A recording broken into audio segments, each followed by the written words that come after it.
शबीर ने गुजरावाला में एक ऐसे देवर को देखा है जो अपनी भाभी से शादी करना चाहता था जो बेवा थी, लेकिन उसके रास्ते में कुछ ऐसी रुकावटें थीं जिन्हें अबूर किए बिना ऐसा मुमकिन नहीं था। रिजवान की बीवी अपने शौहर को तलाश कर रही थी।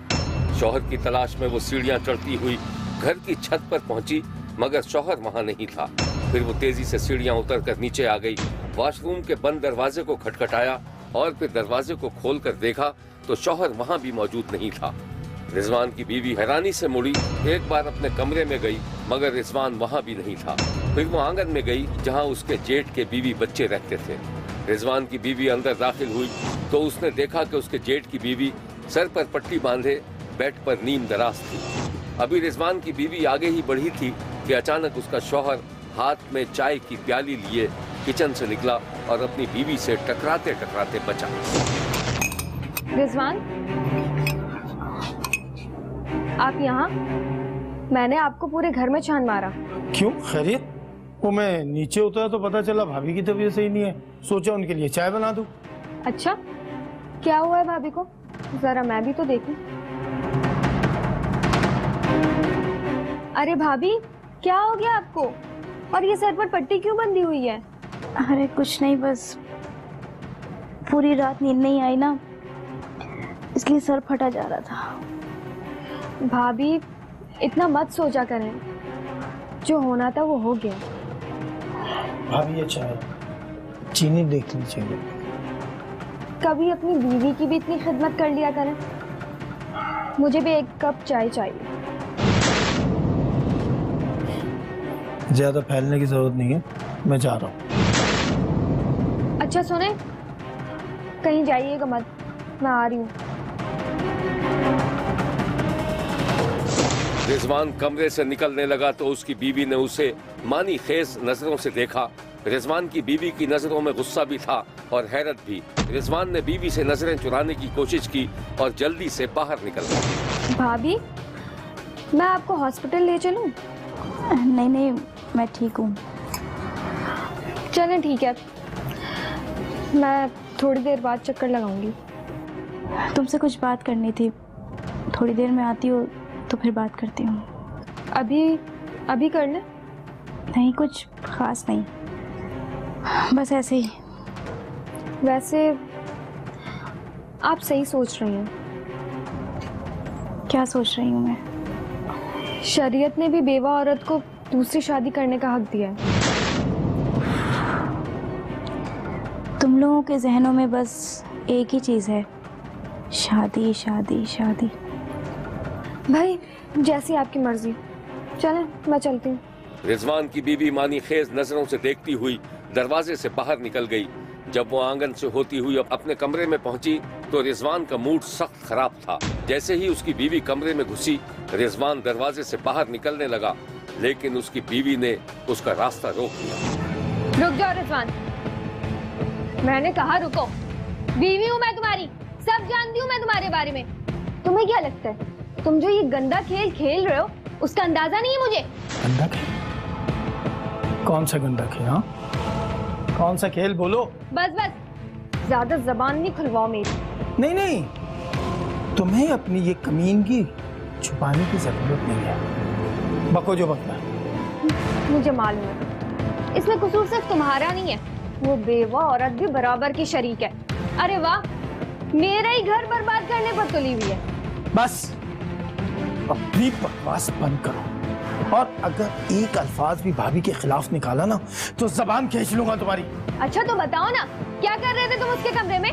उसके लिए चाय बनाई जा रही है, खिदमत हो रही है उसकी। मुझे तो लगता है तुम्हारा भाई भी इस दुख में चल बसा, क्योंकि उसको मालूम हो गया था कि तुम्हारा उसकी बीवी के साथ ताल्लुक है। खामोश!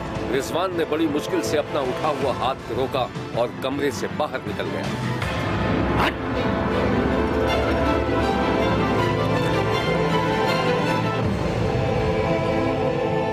रिजवान के बड़े भाई की मौत को 4 माह गुजर चुके थे।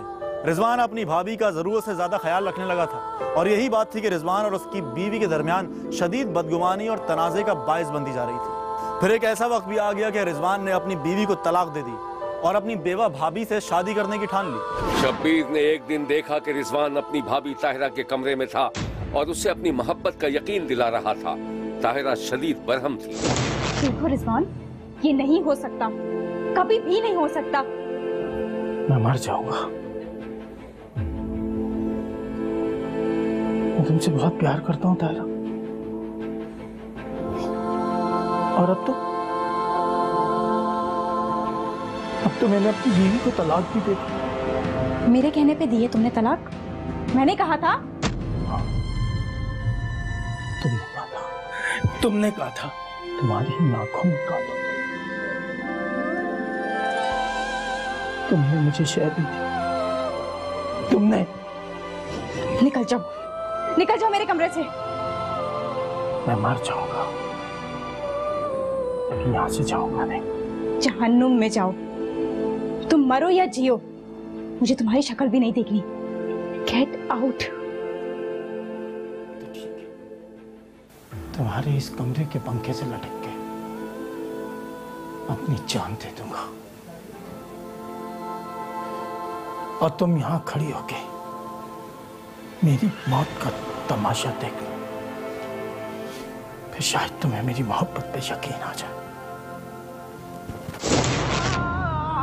रिजवान ने फौरन ही अपनी धमकी पर अमल करना शुरू कर दिया।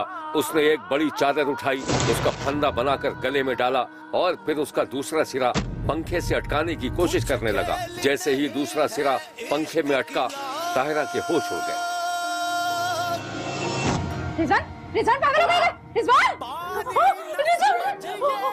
यार, कोई है, बचाओ रिजवान, कोई है, बचाओ। ताहिरा की चीखों पुकार सुनकर महल्ले पड़ोस के कुछ लोग कमरे में आ गए। उन्होंने देखा कि रिजवान की टांगे झूल रही थी। लोगों ने लटकते हुए रिजवान को उतारा, गले से फंदा खोला। उस वक्त तक उसकी सांस चल रही थी। मोहब्बत की राहों में आकर तो देखो। इस कहानी की मजीद तफसीलात हम आपको दिखाएंगे, लेकिन एक ब्रेक के बाद। कहीं जाइएगा मत, क्योंकि कोई देखे ना देखे, शब्बीर तो देखेगा। मेरी ज़बान बंद है तो उसे बंद ही रहने दो।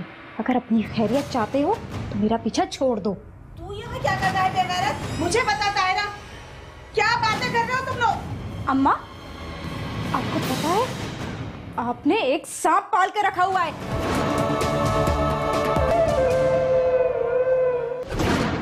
रिजवान पागल हो गए? रिजवान यार, कोई है, बचाओ रिजवान, कोई है, बचाओ। ताहिरा की चीखों पुकार सुनकर महल्ले पड़ोस के कुछ लोग कमरे में आ गए। उन्होंने देखा कि रिजवान की टांगे झूल रही थी। लोगों ने लटकते हुए रिजवान को उतारा, गले से फंदा खोला। उस वक्त तक उसकी सांस चल रही थी। मोहब्बत की राहों में आकर तो देखो। रिजवान बाल बाल बच गया था। वो 3-4 माह तक अस्पताल में जेर इलाज रहा। सेहतमंद होकर लौटा, तब भी भाभी के इश्क का भूत उसके सर से नहीं उतरा था। रात का वक्त था। रिजवान दबे पांव अपने कमरे से निकलकर आंगन में आया और फिर वो अपनी भाभी के दरवाजे पर पहुंच गया। उसने आहिस्ता से दरवाजा खोला तो रिजवान की मां दरवाजा खुलने की आवाज से जाग उठी। कौन है भाई? अम्मा, मैं हूँ। अच्छा रिजवान, तू अभी तक सोया नहीं बेटे? नहीं अम्मा, वो प्यास लग रही थी तो पानी पीने के लिए। अच्छा, जाते वक्त ना दरवाजा बंद करके जाइयो बेटा। जी ठीक है। रिजवान की मां मुतमईन होकर दोबारा सो गई और रिजवान अपनी भाभी के कमरे में पहुंच गया। उसने भाभी के मुंह पर पानी का छींटा डाला तो वो हड़बड़ा कर उठ बैठी।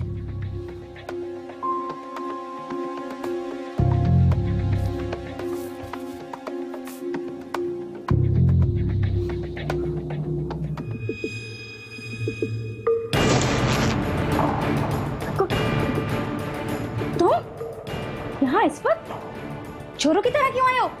रिजवान ने हाथ के इशारे से उसे खामोश रहने के लिए कहा। देखो ताहिरा, मेरी बात मानो। मैं तुम्हारे बगैर नहीं रह सकता, खुदा के लिए। अगर 1 मिनट में तुम यहाँ से नहीं गए ना, तो देखो मैं कैसे शोर मचाती हूँ। तुम ऐसा कुछ भी नहीं करोगी। खुदा के लिए मुझे कम से कम इतना तो बता दो कि मेरा कसूर क्या है, क्या कमी है मुझ में, क्या बुराई है मुझ में, मेरे साथ ऐसा क्यों कर रही है? मुझे नफरत है तुमसे और तुम्हारे घर वालों से भी। रिजवान और ताहिरा की आवाज माँ के कमरे में पहुंची तो वो उठकर बैठ गई और ताहिरा के कमरे से कान लगाकर बातें सुनने लगी और फिर अचानक दरवाजा खोलकर अंदर चली गई। तू यहाँ क्या कर रहा है बेगैरत? अम्मा, इस यार मक्कार औरत ने मेरी जिंदगी बर्बाद कर दी। और भाई? क्या भाई को? क्या कहा? क्या किया मैंने? बता दो अम्मा को कि तुमने भाई के साथ क्या किया। मुझे बता तायरा, क्या बातें कर रहे हो तुम लोग? रिजवान, मेरी जबान बंद है तो उसे बंद ही रहने दो। अगर अपनी खैरियत चाहते हो तो मेरा पीछा छोड़ दो। कोई फर्क नहीं पड़ता क्योंकि उसमें तुम भी बराबर की शरीक हो। अम्मा, आपने ये सांप पाला हुआ है। इसी ने मेरे शौहर का कत्ल किया है और सिर्फ इसीलिए कि ये मेरे साथ यूं काला कर सके। बकवास बंद करो, बकवास बंद कर, मैं जबान खींच लूंगा तेरी। झूठ बोलती है माँ, झूठ बोलती है ये मक्कार दगाबाज औरत। मक्कार कि मेरा भाई तुझ पे तशद्दुद करता है और तू उससे नफरत करती है। और यही नहीं, तेरी वजह से मैंने अपनी बीवी को तलाक दी। मैंने तेरे पीछे लग के अपने बड़े भाई को भी जान से मार दिया। क्या? तूने अपने भाई को? अम्मा! रिजवान की मां सदमे से बेहोश होकर गिर पड़ी और ताहिरा अपनी चादर लेकर कमरे से बाहर निकल गई। वो ये था कि मुबैना तौर पर ताहिरा अपने शौहर से खुश नहीं थी। उसने मुबैना तौर पर अपने देवर को मोहब्बत के यकीन दिलाकर और शादी का आसरा देकर शौहर को अपने देवर के हाथों कत्ल करवा दिया था और उसकी मौत को तबई मौत जाहिर करके मामले को दबा दिया। ताहिरा और रिजवान के दरमियान होने वाली लड़ाई ने कत्ल का भांडा फोड़ दिया था, जिस पर रिजवान की मां ने पुलिस को खबर कर दी और पुलिस ने दोनों को गिरफ्तार कर लिया था, जहां ताहिरा और रिजवान ने कत्ल का एतराफ कर लिया। शब्बीर ने देखा कि रिजवान को हथकड़ी लगाकर हवालात से बाहर निकाला जा रहा था। शब्बीर ने जब रिजवान से बात की तो उसका यही दावा था कि उसकी बेवा भाभी उससे मोहब्बत करती थी और उसी के कहने पर उसने अपने बड़े भाई को अपने भाभी के साथ मिलकर गला दबाकर कत्ल किया था। अपनी भाभी के कहने पे मारा है उसे, गला घोट कर मारा है उसे। जैसे उन्होंने कहा वैसे मैं करता रहा हूँ। गला घोट के मैंने मारा उसको, मार के मैंने फिर नीचे बैठ के रख दिया। फिर जब मैं चला गया घर से, मैंने उन्हें कहा कि जब कोई नहीं ना होगा तो इसे बाहर निकाल के रोला डाल देना। मैं उससे प्यार करता था इसलिए मारा मैंने, वो भी मेरे से प्यार करती थी इसलिए उन्होंने मेरी साथ लग के ये काम किया है। मैं इससे शादी करना चाहता हूँ और जेल में भी हम इकट्ठे रहना चाहते हैं। शब्बीर ने जब ताहिरा को देखा तो उसकी आंखों में नफरत और गुस्सा था और वो बहुत बेजार और उखड़ी हुई नजर आ रही थी। ताहिरा ने दावा किया कि उसने अपने देवर से कभी मोहब्बत नहीं की। भाई मेरे मियाँ नशा करते थे, मैं लोगों के घरों में काम करती थी, मैं तंग आ गई थी उनसे। मैं उनको कहती थी काम करो, वो काम नहीं करते थे। मैं उनसे जान छुड़ाना चाहती थी तो इसने कहा था मैं जान छुड़वा दूंगा आपकी। मुझे नहीं पता था कि ये मार देगा उसे, तो उसने उनके गले में रस्सी डाल के मार दिया। मैंने जब छोड़ बचाने की कोशिश की, इसने कहा कि किसी को ना बताना, नहीं तो मैं तुम्हें और तुम्हारे बच्चों को भी मार दूंगा। ये भी डर गया था। मुझे कह रहा था शादी कर, मैंने कहा अभी नहीं मैं कर सकती शादी। कह रहा मैं मर जाऊंगा, मैंने कहा मरते हो तो मर जाओ। तो इसने गले में रस्सी और दुपट्टे का फंदा ले लिया था, तो फिर मैंने ही बचाया था इसको फंदे से भी। मैं इन सब से बहुत ही तंग आ, सबकी बातें सुन के तंग आ गई थी। उस पर मैंने यही लिखा था कि मैं नहीं मारा, इसलिए कि मैं लोगों की बातों से बच जाऊंगी। फांसी एक ही दफा होगी ना, तो मैंने कहा फांसी लेके मर जाऊंगी, ना होंगी ना बच्चों के लिए तड़पूंगी मैं। इसको प्यार कहते हैं, तो वो करता है तो मैं क्या करूं, उसका दिल निकाल दूं। इस शर्मनाक वाक़े के बाद पुलिस ने जो बयान दिया था वो ये है। एक भाई ने अपने भाई को भाभी के साथ मिलके कत्ल किया है। ये 7 साल पहले इनकी शादी हुई थी मकतूल की तारा बीबी के साथ। तो ये मकतूल का छोटा भाई है रिजवान, इसने और इसकी भाभी तारा ने मिलके ये इसको कत्ल किया गले में फंदा देकर। काफ़ी टाइम गुजर गया था, हमने मुख्तलिफ चीज़ों पे काम किया हुआ था, तो फिर हम एविडेंस कलेक्ट करते गए। तो हम उस मंजिल तक पहुँच गए अल्लाह के फजल से। सबसे ज्यादा मुश्किल वक्त रिजवान की मां के लिए था। एक बेटा दूसरे बेटे के हाथों कत्ल हो चुका था और दूसरा बेटा कत्ल के इल्जाम में पकड़ा गया था। यार उसको पता नहीं कितने दिनों से उसकी सांस सेट थी, हमें पता ही नहीं लगा। फिर उसको कहा कि तू ना इसको भाई को मार तो मैं तेरे साथ निकाह कर लूंगी। उसे मरवा के सारा दिन अंदर रखा है। जिस वक्त मैं बाहर निकल गई हूँ मुझे फ़ोन किया मेरे बेटे ने बराबर वाले के, अम्मी जल्दी आ जाओ, उसको अल्लाह रखे को कोई मार के घेर गया है। इसने कहा कि कोई दरवाजे में खड़ा कर गया तो मैंने दरवाज़ा खोला, मेरे ऊपर गिर गया तो रखा हुआ अंदर ही था इसने छिपा के। वो तो पकड़ी गई। मैं चाहती हूँ कि दोनों को इसकी सजा मिलनी चाहिए। बहरहाल बेटे को भी कोई नसीहत होनी चाहिए है कि मैंने इसके पीछे करके किया कि वो भी मुझे अब धोखा दे रही है। मकतूल के कजन ने शब्बीर को जो कुछ बताया था वो ये है। इन्होंने घर बर्बाद कर दिया है। ये औरत ने रल के उसके साथ, उसे भी कहती तूने भी मरना मर जा। पहले को भी मार दिया, उसे भी मरवाने पे तुली हुई। काफी दिनों से हमें तो पता नहीं, हमें तो बाद में पता लगा। काफी दिनों से इनकी अंडरस्टैंडिंग चल रही थी। पीपल्स कॉलोनी इस्लामपुरा हैदरी में पेश आने वाले इस शर्मनाक वाक़े के बाद मकतूल के घर में सफ़े मातम बिछ गई थी। घर के बच्चे हैरान और परेशान थे, एक दूसरे का मुंह देख रहे थे और रिजवान की माँ सोच रही थी कि क्या उसका कातिल बेटा भी अब भाई के कत्ल के जुर्म में फांसी चढ़ जाएगा। देखते रहिए, क्योंकि कोई देखे न देखे शब्बीर तो देखेगा। देखा है इलाके के एक रिहायशी घर में 10 बरस बाद बेटा पैदा हुआ तो पूरे गांव में मिठाई बांटी गई, लेकिन ये मिठाई 2 दर्जन से ज्यादा अफराद की जान ले गई।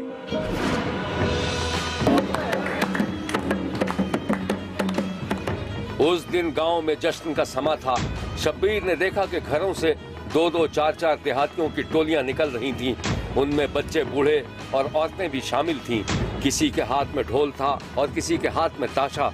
किसी को ढोल ना मिला तो उसने घर से कोई बड़ा सा बर्तन उठा लिया और दमादम मस्त कलंदर करने लगा।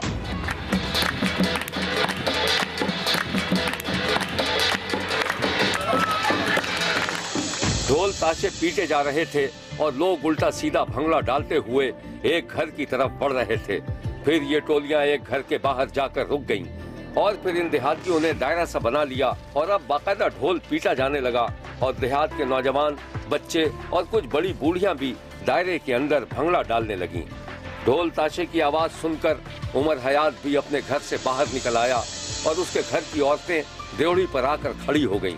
लोगों ने उमर हयात का हाथ पकड़ा, उसे गले से लगाया और उसे खींचकर दायरे के अंदर ले आए और उसके गिर्द भंगड़ा डालने लगे। भंगड़ा एक लम्हे के लिए रोका गया तो देहाती उमर हयात से गले मिलकर उसे मुबारकबाद देने लगे। किसी देहाती ने मिठाई का डब्बा खोलकर उमर हयात के मुंह में लड्डू ठूंस दिया और किसी ने उमर हयात पर नोट निछावर करना शुरू कर दिए। उमर हयात भी खुशी से पागल हुआ जा रहा था। ढोल पीटने वाले इस इंतजार में थे जैसे ही कोई उमर हयात को गले लगाता वो ढोल पीटना शुरू कर देते। इसी दौरान कुछ नौजवान मनचले मुंह में उंगलियां डालकर सीटी बजा रहे थे और बड़ी बूढ़ियां आगे बढ़ बढ़कर उमर हयात की बलाएं ले रही थी। उमर हयात का बेटा किसी काम से गांव से बाहर गया हुआ था। जैसे ही वो मोटरसाइकिल से उतरा, एक देहाती ने दौड़कर उसे गले लगा लिया। फिर उमर हयात के बेटे इरशाद को गोद में उठाकर दायरे के बीच में लाया गया और फिर ढोल और तालियां पीटी जाने लगी। इरशाद के साथ भी देहातियों ने वही सलूक किया जो उसके बाप के साथ किया था। उसका मुंह भी मिठाई से भर दिया। ये खेल तमाशा उस वक्त अपने उरूज पर पहुंच गया जब इरशाद का छोटा भाई एक नौमालूद को हाथ में लेकर घर से बाहर निकला। नौमालूद को देखते ही ढोल की आवाज तेज हो गई और महफिल में धूम धड़क्का उरूज पर पहुंच गया।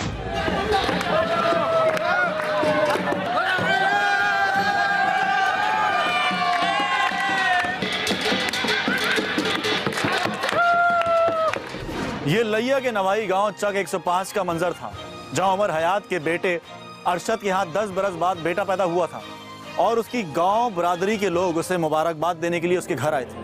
उमर हयात को खुदा ने 9 से जायद बेटे बेटियों से नवाजा था, लेकिन उमर हयात के बेटे इरशाद के घर बेटा न होने की वजह से ये घराना एक गहरी उदासी और मायूसी का शिकार था। और जब 10 साल बाद उमर हयात के यहाँ पोता पैदा हुआ तो पूरे गाँव में खुशी की लहर दौड़ गई। भंगड़े और मुबारकबादों का सिलसिला रुका तो देहाती वहीं दरख्तों के नीचे बिछी चारपाइयों और जमीन पर बैठकर सस्ताने लगे। देहातियों की आओ भगत की जाने लगी। बच्चे जग और गिलास लिए देहातियों को शरबत और लस्सी पिलाने लगे। इसी दौरान उमर हयात ने अपने एक बेटे को आवाज देकर बुलाया। ओ सिकंदर, ओ सिकंदर, ओ इधर आ। जी बाबा। ओ जाके मिठाई ले आ। हाँ ज्यादा पैसे दो अब्बा, चलिए। पैसे लो जितना तेरा दिल चाहे। उमर हयात ने रकम निकालकर अपने बेटे के हवाले की। अभी गया और अभी है बाबा। हाँ आती आती मिठाई। सिकंदर मिठाई की दुकान पर पहुंच गया। दुकान पर रश नहीं था। दुकानदार ने सिकंदर को देखते ही उसे मुबारकबाद दे डाली। अस्सलामुअलैकुम चाचा। ओ वालेकुम सलाम भाई। ओ सिकंदरे, ओ भाई बहुत बहुत मुबारक हो भाई। ओ तेरा भाई शादो बाप बन गया है? ओ बोल क्या तू? चाचा मोतीचूर के लड्डू तो तोल दे। ओ चल भी छोटे, और जरा टोकरी निकाल जरा। है और ये बता 2-3 किलो हो जाए? तोल तो दे चाचा, पर देख ले अगर मिठाई अच्छी नहीं हुई तो बेइज्जती हो जाएगी। और तूने बड़ी फिक्र की, और मेरी मिठाई होती बड़ी मजेदार है और ताजा सी। ये ले खा के देख, खा के देख। ओ नहीं चाचा रहने दे, पहले मेहमानों के लिए। हाँ हाँ चल भी ठीक है, चल भी छोटे। तो टोकरी निकाल भाई, टोकरी निकाल। हाँ ओ बाढ़ तो सही से पढ़ ले और लड्डू डाल, बस जल्दी कर। हाँ चाचा लड्डू के ऊपर कोई पन्नी शन्नी तो लपेट दे ताकि शोशा नजर आनी चाहिए ना। हाँ तू फिक्र ही न कर, और 40 साल से धंधा कर रहा हूँ और कोई मजाक नहीं है, समझे? एक तो तू बातें बहुत करता है। तू ये बता के पैसे कितने हो गए? 2000 दे दूं? ठीक है ना? वो तेरे से क्या मोल तोल करना, तू तो अपना बंदा है ना। यार चाचा लेना। चल ठीक है। हाँ चल भी छोटे हुआ, पन्नी लगा ऊपर। और ये लेके कैसे जाएगा तू? चाचा मोटरसाइकिल है ना, इस पर रखवा दे। हाँ बस ठीक है, ठीक है रखवा भाई छोटे, मोटरसाइकिल पे रखवा दे और ठीक तरीके से रखवाना। आगे रखवा दे आगे। रुक जा बेटा, रुक जा, गाड़ी से स्टार्ट करने दे। देख दे शाबाश। हाँ ठीक है चाचा, और संभाल के लेके जाना। अल्लाह हाफिज। सिकंदर ने गांव पहुंचकर मिठाई का टोकरा देहातियों के बीच में रख दिया था और सब एक दूसरे को मिठाई खिला रहे थे। बड़े गिर जाएगी, गिर जाएगी।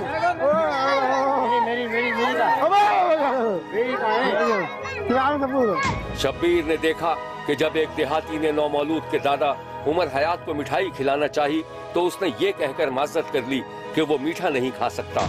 अलबत्ता बच्चे के चचाओं, पड़ोसियों और बच्चों ने जी भर के एक दूसरे को मिठाई खिलाई और खुद भी खाई। फिर शब्बीर ने देखा कि उमर हयात का वो बेटा जो मिठाई लेकर आया था, उसने आधा लड्डू मुंह से निकाल दिया और पेट पकड़कर बैठ गया।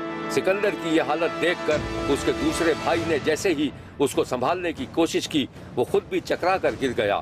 फिर शब्बीर ने देखा कि कुछ और लोग भी पेट पकड़े हुए थे। कोई उल्टी करने की कोशिश कर रहा था और किसी को सांस का दौरा पड़ रहा था। उमर हयात ने यह मंजर देखा तो उसके पांव के नीचे से जमीन निकल गई। वो कभी अपने एक बेटे को देखता और कभी दूसरे बेटे को संभालने की कोशिश करता। अरे डॉक्टर को बुलाओ, क्या हो गया बेटा? वो क्या हो गया? अल्लाह रहम कर, अल्लाह या अल्लाह रहम कर, मेरे बेटे को क्या हो गया? अल्लाह रहम कर, मेरे बच्चों को क्या हुआ है? वो मिठाई कहाँ से लाता तू? दुकान से लाता। पकड़ो मिठाई वाले, चुरा कर लाता। मिठाई वाले। ओ रहीमू, ओ डॉक्टर को बुलाओ। में क्या? पता नहीं, वो जल्दी बुलाओ, डॉक्टर को बुलाओ, वो बुलाओ बेटा।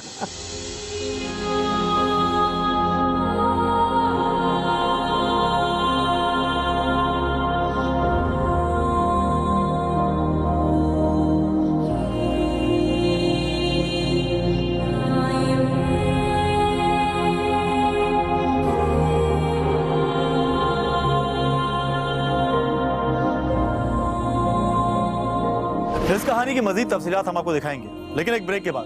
कहीं जाइएगा मत, क्योंकि कोई देखे ना देखे, शब्बीर तो देखेगा।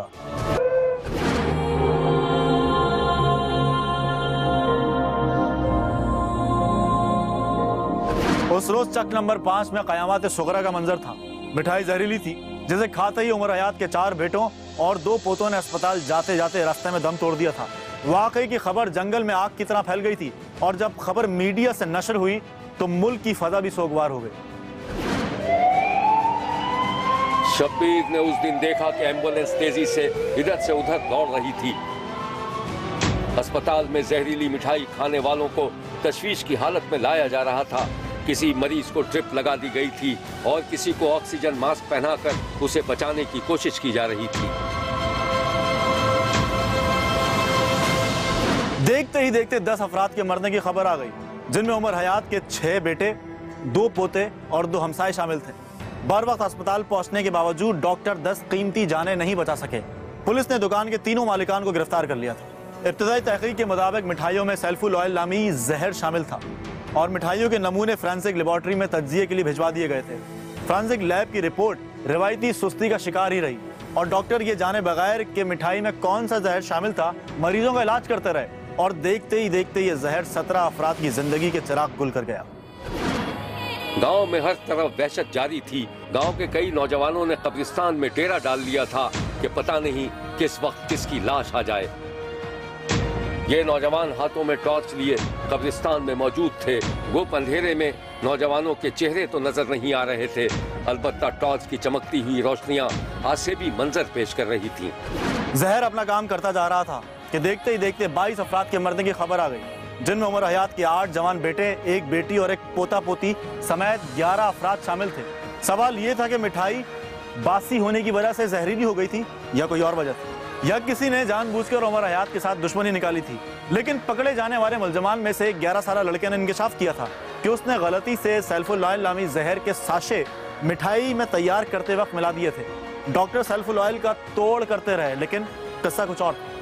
शब्बीर को मालूम हुआ है कि मिठाई की दुकान के सामने एक दुकान की मरम्मत हो रही थी और उसके मुलाजिम दुकान का सामान आर्जी तौर पर मिठाई की दुकान में रख रहे थे।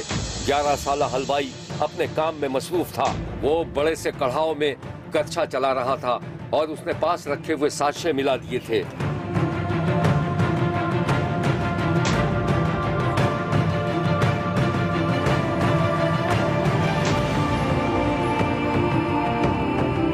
जहरीली मिठाई खाने के वाक़े के 8वें रोज यह अफसोसनाक खबर मीडिया पर नशर हुई कि जहर खुरानी के नतीजे में 32 अफराद जहां बाग हो चुके थे। मुतासरा अफराद की तादाद 80 से ज्यादा थी, जिनमें से बेशतर इलाज मुआवजे की सहूलत न होने की वजह से जहर की गलत तशखीस के नतीजे में एक एक करके हलाक होते जा रहे थे। फोरेंसिक लेबोरेटरी ने बड़ा एहसान किया जो 8 दिन के बाद ये इंकशाफ किया कि मिठाई में सल्फुल ऑयल नामी जहर नहीं, बल्कि इस जहर का नाम था क्लोरोफिनापर, जो इंतहाई मोहलिक था। कहते हैं कि कयामत में नफ्सा नफ्सी का आलम होता है, कोई किसी की मदद करने वाला नहीं होगा। लेकिन उस दिन चक नंबर 105 में सारी बिरादरियां, सारे कबीले, सारे लोग एक हो गए थे। इन्हीं में बूटा नामी ये शख्स भी शामिल था, जो रात दिन रजाकाराना तौर पर न सिर्फ कब्रें खोद रहा था, बल्कि रोने वालों को हौसला भी देता जाता था। ये कब्रिस्तान नया नया वजूद में आया था क्योंकि जहरीली मिठाई खाकर मरने वालों को यहाँ दफन किया जा रहा था। यह है बूटा, जो हैरान भी था और उदास भी। ऐलान होया ना, उसने क्या भी काम ज्यादा है तो कब्रिस्तान पहुंच जाओ। तो क्या काम कितना ज्यादा हो सकता है, वही रूटीन के मुताबिक 2-2.5 घंटे कब्र हो निकल 3 घंटे निकल जाएगी। जिस दिन इतने आते उससे पता चला भी 2 करनी है, फिर 2 वाले मुकम्मल नहीं हुई, तो पिछले तीसरे का पता चल गया। वो जिससे मैं पूरा किया उस बाद 2 होर पिछू पैगाम आ गया। जेन तो ये बिल्कुल माउफ हो गया सी, अखा चो अथरू नहीं सी सुकते किसी दे भी। जो सुनते सन एक दूसरे मुँह च देख के ना, तो कोशिश करते सन भी मेरी वजह नाल ये आदमी जो ना ये डाउन ना हो। जट भी है, गुजर भी है, अराई भी है, राजपूत भी है, हर एक ही है। मगर जो भी कोई हादसा होंदा है या कोई साडे वक्त आंदा है, असली लोग एक यूनिट बन जाए। शब्बीर ने ऐसा अलमनाक वाकया अपनी जिंदगी में नहीं देखा। उमर हयात के घर में मौत का रक्स जारी था, आहें थी, फरियादें थीं और बेबसी थी। ये है वो अलमनाक मनाजिर।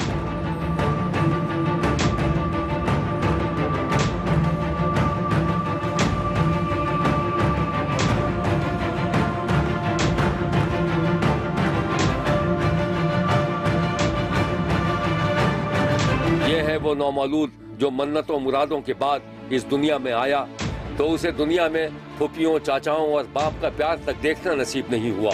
नौमौलूद की माँ सकते के आलम में है, वो बच्चे की खुशी मनाए या मरने वालों का मातम करे। शब्बीर का कहना है कि मुल्क में जहरीली अशिया खाने से हलाकतों का ये पहला वाकया नहीं है। शब्बीर का कहना है कि इस तरह के बेशतर वाकयात में मुतासिरीन की जिंदगी बचा ली जाती थी, लेकिन सवाल ये है कि लैया के मुतासिरीन की जिंदगी क्यों नहीं बचा सकी। इस सवाल का जवाब शायद हुकूमत वक्त के पास नहीं है, और अगर हो भी तो शायद अरबाब इख्तियार के पास इतना वक्त और फुर्सत कहाँ कि वो 70-80 गैर अहम अफराद के लिए अपनी सरगर्मियाँ महदूद करें।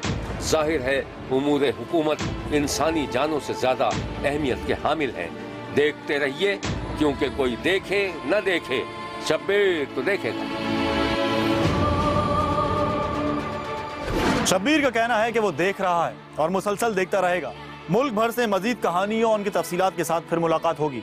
देखना ना भूलिएगा, क्योंकि कोई देखे ना देखे, शब्बीर तो देखेगा।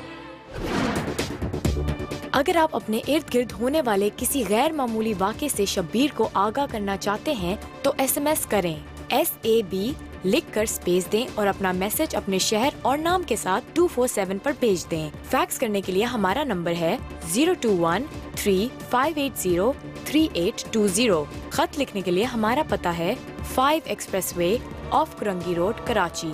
एक्सप्रेस न्यूज, शब्बीर तो देखेगा।